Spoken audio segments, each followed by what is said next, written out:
AQ's Blog and Grill. Hi, and welcome to AQ's Blog and Grill. We're happy to have Glen Drummond revisit us here at the grill. Why do marketers keep talking? Yeah, or why do they keep talking to themselves? Yeah.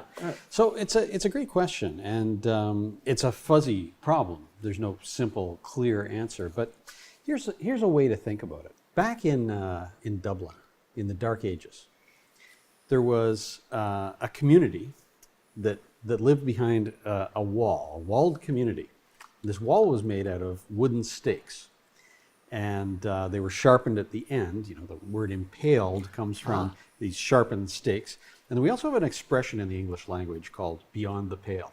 And it was the group inside this wall that looked out at the people, inhabiting the wilderness surrounding, and considered them savages. Now, it's kind of a delicious irony that the people inside that wall, and this is in Dublin, Ireland, were Vikings. Within every industry, you have an ideology. And, an ideology consists of, ways of framing things, categories, terms through which we understand the world, ways of organizing things, assumptions that are taken in an unexamined way. And what is also kind of evident is that, not all consumers sign up for the industry's ideology. Right. Great companies fail by listening to their customers.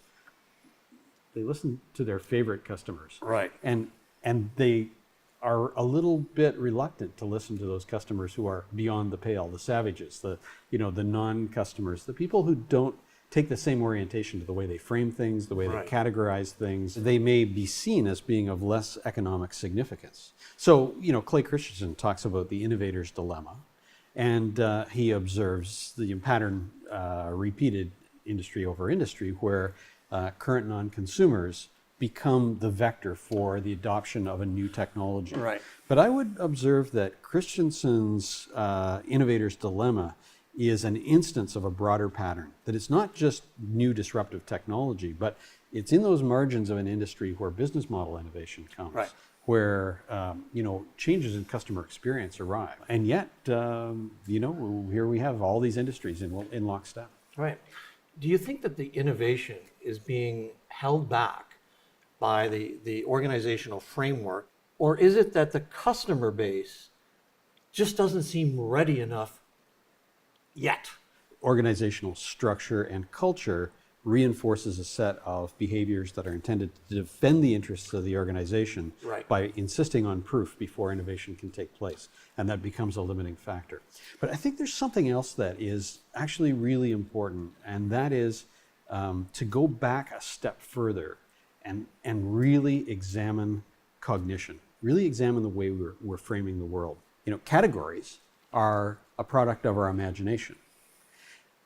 And that is such a fundamental observation when it comes to marketing segmentation. Because if we recognize that categories are a work of imagination on our part, not an observation of a naturally occurring phenomenon, then the amount of strategic leverage that we can get out of making smart segmentation choices is really powerful. And if we actually recognize that sometimes even the core generic benefits that are claimed by an industry or a brand or market, inside that pale, inside that fence, are seen as, de facto good. But as you move further from the fence line, you have customers who have greater and greater tension with those ideas. Right. So it might be, think about Charles Schwab and the revolution they brought in trading stocks. What they did was they devalued the idea of advice. Right. And they shook the industry. Dramatically shook that industry. Now, do you suppose that could have happened if there weren't people who had a significant tension with the idea of advice in that marketplace? Right. There was a whole market that got unleashed. People who were current non-customers because advice was being imposed in the business model.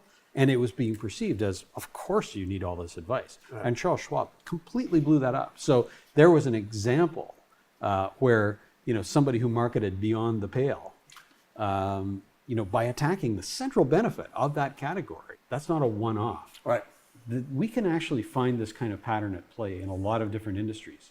And if we start to think that marketing segmentation is a system of categorization that's driven by imagination, we can use our imagination to find a system that actually makes sense strategically to give us an actionable framework for innovation, for brand positioning, for new products, for customer experiences that differentiate and engage with people who might not be currently inside that fence. Right.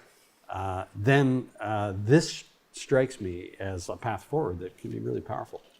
There are two really interesting ideas that are floating around that are, they might be precursors to what's called neuromarketing. They sort of tap into anthropology and cognitive science and so on. So one is Gerald Zaltman and his idea about the deep metaphors.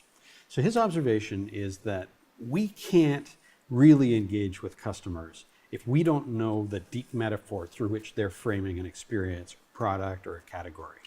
But that's an interesting idea that absolutely says, it's about the consumer. It's about the way the consumer sees the world. Right. Now, there's another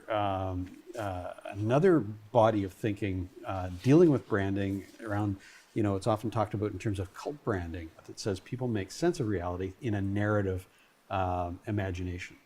And so if you can leverage archetypes, the kinds of archetypes that, we find throughout literature and, history and drama and storytelling. Yeah. If we can activate the archetypes that are particularly relevant to our brand and our strategic advantages, legacy, and so on, then we have a generative model for brand consistency. Because when brand consistency is reduced only to rules, not something that generates possibilities, new ideas, then you miss. So what was it about Steve Jobs at Apple? What was it about Richard Branson at Virgin? Well, these are generators. They're spinning up frameworks for brand consistency that are new, but still consistent with the brand. So this idea of a brand archetype and attaching that brand archetype, it's behavior that a marketer is following, but they're following it with a kind of a roadmap that looks a little more deeply at customers and thinks about the way they think and the way they frame experience and see the world. So there's a middle ground there somewhere. Some part of it is strategic action. Some part of it is, outside of the control of the marketer and requires a real appreciation for the fact that decision-making on the part of consumers originates in the unconscious. It originates in the emotions. And the rational conscious part of consumer behavior is late to the party. All right. So how are those brand people going to connect or engage with the customer if they're not going to be talking at them? The image that comes to my mind is that marketers should be creating storyboards that the customer animates. Yeah. Okay. Laying out kind of narrative possibilities that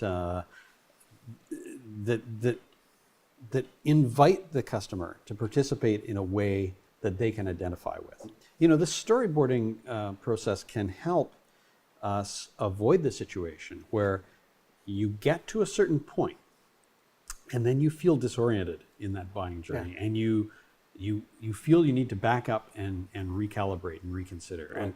And that is it's unfortunate and unpleasant for the buyer, and it also creates a great deal of waste of resources on the part of the marketer.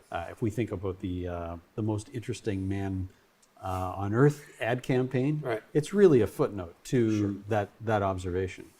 But there's another level here. I think that there is reasonable evidence that people are interrogating brand choices in the context of crafting their own identity, getting in touch with their own Andy Warhol, their inner Andy Warhols at work, but constructing their personality, constructing their identity in part through the choices they make with their brands.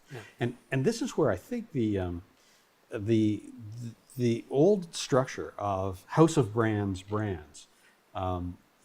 starts to become a little bit more tenuous in information saturated, internet driven marketplace where consumers know what's going on, because you've got one house of brands that has both the Real Beauty campaign underway and the Axe body spray campaign going on.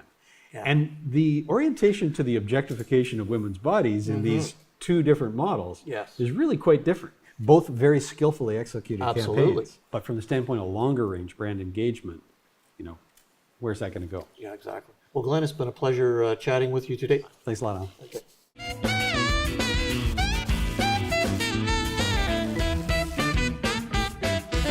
AQ's Blog and Grill.